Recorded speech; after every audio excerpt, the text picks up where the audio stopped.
प्रिय विद्यार्थियों, आज अपन पढ़ेंगे स्पेक्ट्रोस्कोपी या स्पेक्ट्रोमिकी। ये दोनों एक ही नाम। विद्यार्थियों, ये बहुत ही इम्पोर्टेंट टॉपिक है। इसके अंदर जैसे हम एक्सरे कराने जाते हैं तो हमने हमारे हाथ का एक्सरे कराया तो हमारा हाथ हमें वापस मिल जाता है। अपनी एनालिसिस की जितनी भी टेक्निक्स हैं उन सब में सबसे अच्छी कोई टेक्निक है तो वो है स्पेक्ट्रोस्कोपी। इसके अंदर पदार्थ कंज्यूम भी नहीं होता, उसका एक्सरे की तरह से रिकॉर्ड भी आ जाता है और पदार्थ हमें वापस भी मिल जाता है। और अपनी जो वॉल्यूमेट्रिक एनालिसिस और ये मिक्सचर वाली जो एनालिसिस होती हैं, इनके अंदर तो जो सबस्टेंस होता है वो कंज्यूम हो जाता है, लेकिन स्पेक्ट्रोस्कोपी के अंदर हमारा सबस्टेंस कंज्यूम भी नहीं होता। सिर्फ हम एक्सरे की तरह से हमारा स्पेक्ट्रोस्कोप लेते हैं और उसी से हम एनालाइज कर लेते हैं कि दिए गए पदार्थ में किस तरह के बॉन्ड हैं, किस तरह का फंक्शनल ग्रुप है, कितनी टाइप के कार्बन हैं और उसकी स्ट्रक्चर हम मालूम कर सकते हैं। भिन्न भिन्न ऊर्जा व तरंगदैर्घ्य वाले विद्युत चुंबकीय विकिरणों को पृथक करके उनका लिया गया चित्र स्पेक्ट्रम कहलाता है। एक प्रिज्म द्वारा श्वेत प्रकाश के 7 रंगों को पृथक करके उनका लिया गया चित्र स्पेक्ट्रम का मूल सरलतम उदाहरण है। स्पेक्ट्रम शब्द की उत्पत्ति वस्तुतः श्वेत प्रकाश से विभक्त हुई 7 रंगों की पट्टियों से हुई, जिसे हम कहते हैं ना बेटा विबग्योर, VIBGYOR, या बैनी आ है पी नाला। ये स्पेक्ट्रम के कलर हैं।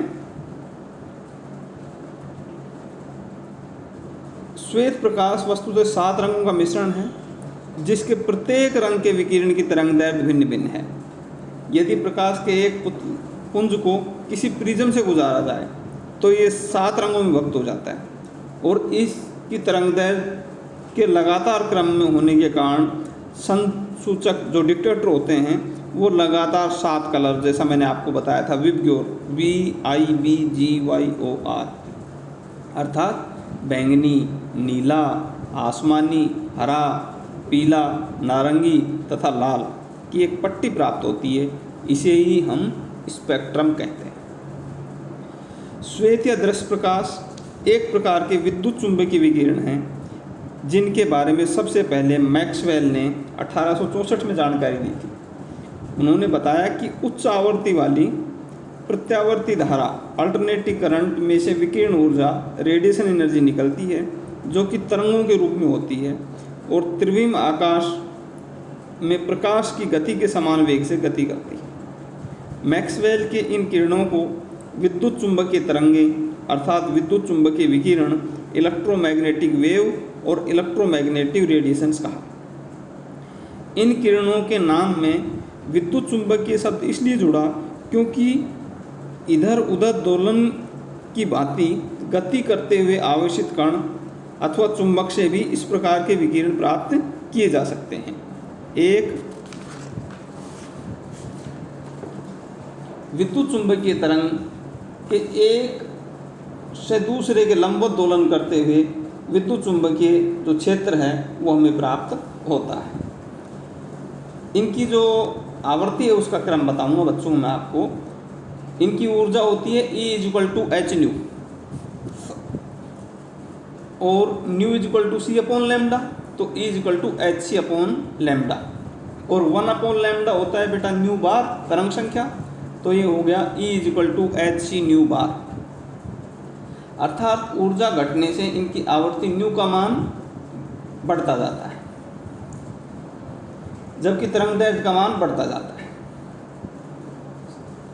आवर्ती जो फ्रीक्वेंसी है वो स्पेक्ट्रम का होगा कॉस्मिक 3 × 10⁻18।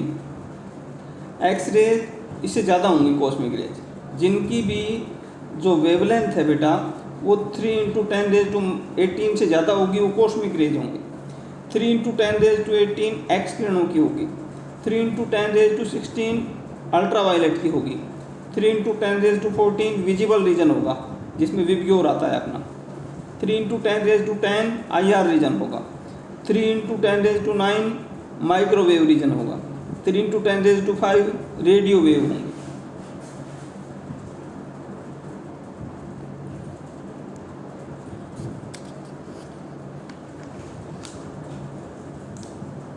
फिर अपन बात करेंगे अवशोषण और उत्सर्जन स्पेक्ट्रा की। स्पेक्ट्रा दो प्रकार के होते हैं, क्रम से उत्सर्जन व अवशोषण स्पेक्ट्रा।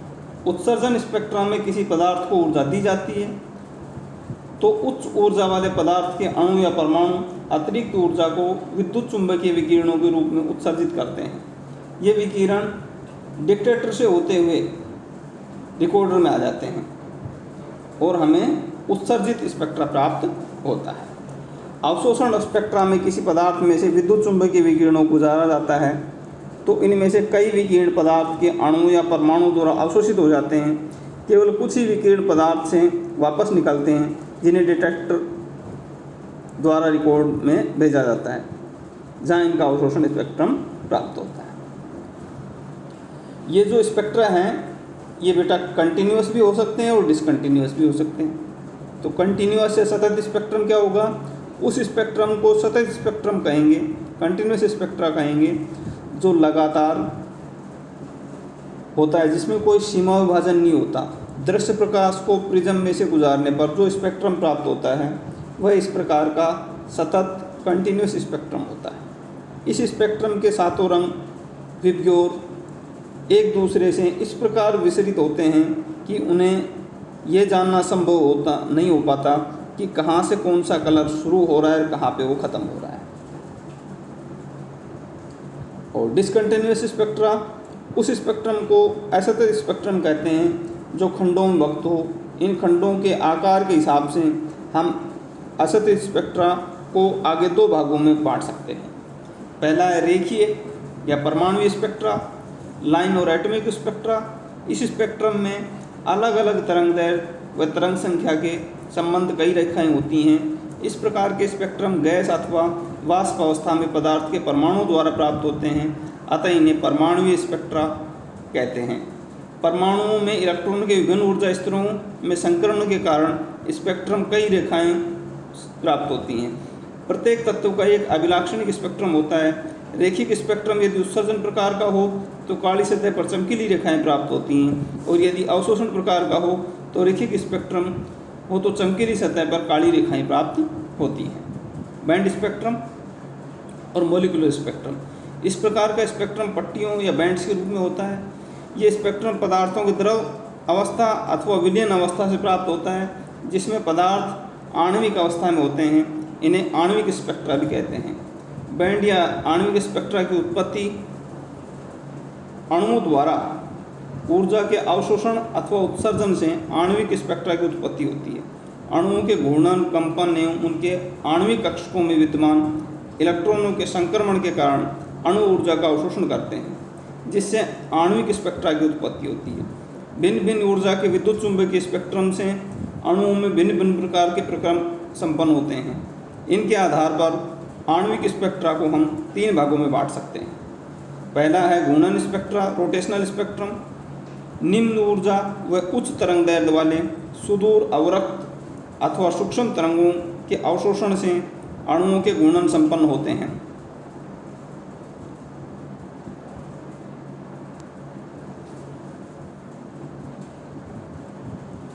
अतः इससे प्राप्त स्पेक्ट्रम को घूर्णन स्पेक्ट्रम कहते हैं। और इस प्रकार की स्पेक्ट्रोस्कोपी को घूर्णन स्पेक्ट्रोस्कोपी, रोटेशनल स्पेक्ट्रोस्कोपी या सूक्ष्म तरंग स्पेक्ट्रोस्कोपी, माइक्रोवेव स्पेक्ट्रोस्कोपी कहते हैं। दूसरा है बेटा कंपन घूर्णन स्पेक्ट्रम, वाइब्रेशनल रोटेशनल स्पेक्ट्रम। अवरक्त क्षेत्र में कुछ उच्च ऊर्जा वाले विकिरणों के अवशोषण से अणुओं में घूर्णन के साथ साथ कंपन भी होता है। अतः इससे प्राप्त स्पेक्ट्रम को कंपन घूर्णन स्पेक्ट्रम, वाइब्रेशनल रोटेशनल स्पेक्ट्रम अथवा अवरक्त स्पेक्ट्रम, IR स्पेक्ट्रम भी कहते हैं। और थर्ड है बच्चों इलेक्ट्रॉनिक स्पेक्ट्रम। जब पदार्थों में से अवरक्त से भी उच्च ऊर्जा वाले दृश्य एवं पराबैंगनी विकिरणों को गुजारा जाता है तो उच्च ऊर्जा के अवशोषण से अणुओं में इलेक्ट्रॉनिक संकरण, इलेक्ट्रॉनिक ट्रांजिशन संपन्न होते हैं। अतः इनसे प्राप्त स्पेक्ट्रम को इलेक्ट्रॉनिक स्पेक्ट्रम अथवा अवरक्त एवं दृश्य spectrum, ultraviolet and visible spectrum कहा जाता है। इस प्रकार की स्पेक्ट्रोस्कोपी को यूवी स्पेक्ट्रोस्कोपी कहते हैं। अवशोषण स्पेक्ट्रम की यौगिकों की आणविक संरचना निर्धारण में अत्यंत महत्वपूर्ण भूमिका रही है। रसायन विज्ञान में यौगिकों की आणविक संरचना ज्ञात करने के लिए कई भौतिक एवं विश्लेषणात्मक विधियां रही हैं। भौतिक विधियों में पृष्ठ तनाव, शैन्यता, अपवर्तनांक, द्विध्रुव आघूर्ण आदि का उल्लेख किया जा सकता है, जिनमें अणुओं की ज्यामिति, बंद कोणों आदि का ज्ञान होता है। रासायनिक विधियों में यौगिकों की विभिन्न रासायनिक अभिक्रियाओं, ऑक्सीडेशन रिडक्शन तथा वृत्त अणुओं के लिए ऑक्सीकरण युक्त ऑक्सीडेटिव डिग्रेडेशन आदि विधियां सम्मिलित हैं, जिनमें छोटे अणुओं तथा वृत्त अणुओं को तोड़कर उनके छोटे खंडों का रासायनिक विश्लेषण होता है। वर्तमान में स्पेक्ट्रोस्कोपी के ज्ञान से रसायन जगत में एक क्रांतिकारी परिवर्तन आया है। अब पुरानी विधियों की तुलना में अणुओं की संरचना को ज्ञात करना काफ़ी सरल हो गया है। हम जानते हैं कि अणु भले ही वृत्त अणु ही क्यों न हो, इतने सूक्ष्म होते हैं कि उन्हें किसी भी सूक्ष्मदर्शी की सहायता से भी देखा जा सकता है।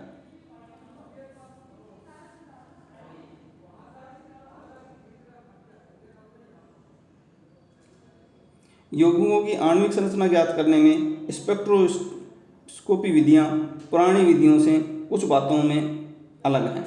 पहला, ये प्रयोग अत्यंत शीघ्रता से संपन्न होते हैं। दूसरा, ये अत्यंत सेंसिटिव होते हैं। तीसरा, उपयुक्त विलायक के अतिरिक्त अन्य किसी रसायन की आवश्यकता नहीं पड़ती है। चौथा है, पदार्थ की अत्यंत सूक्ष्म मात्रा ही पर्याप्त रहती है। पांचवा है, इनके आंकड़े अत्यंत विश्वसनीय होते हैं और ये स्थायी रिकॉर्ड के रूप में प्राप्त होते हैं। किसी यौगिक के एक अणु में कुछ परमाणु होते हैं जो परस्पर बंधों द्वारा बंधे रहते हैं। इन अणुओं को यदि किसी विद्युत चुंबकीय विकिरण के पथ में रखा जाए तो ये उन विकिरणों को अवशोषित करके उत्तेजित हो जाते हैं और उच्च ऊर्जा स्तर पर चले जाते हैं। अवशोषित विकिरणों के उत्सर्जन से अणु पुनः अपने निम्नतम ऊर्जा स्तर में आ जाते हैं। अणुओं में संरचना की विभिन्नता से उनके द्वारा अवशोषित विकिरणों की तीव्रता एवं तरंगदैर्घ्य भिन्न भिन्न होती है। इन विकिरणों की तीव्रता एवं तरंगदैर्घ्य के मध्य संबंध या ग्राफ को आणविक स्पेक्ट्रा या मॉलिक्यूलर स्पेक्ट्रा कहा जाता है। इन आणविक स्पेक्ट्रा के विश्लेषण से ही हम अणुओं की संरचना के बारे में निष्कर्ष निकाल सकते हैं।